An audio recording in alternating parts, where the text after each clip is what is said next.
It starts as a wheel loader, but watch what happens when the bucket comes off. The TYPHON SKOOP is built for real job site work with the power to move dirt, sand, gravel, and loose material with confidence.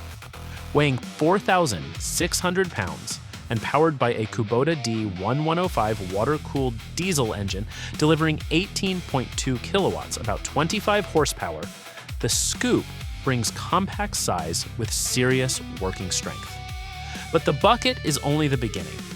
With the pallet fork attachment, the TYPHON SKOOP takes on a completely different mission.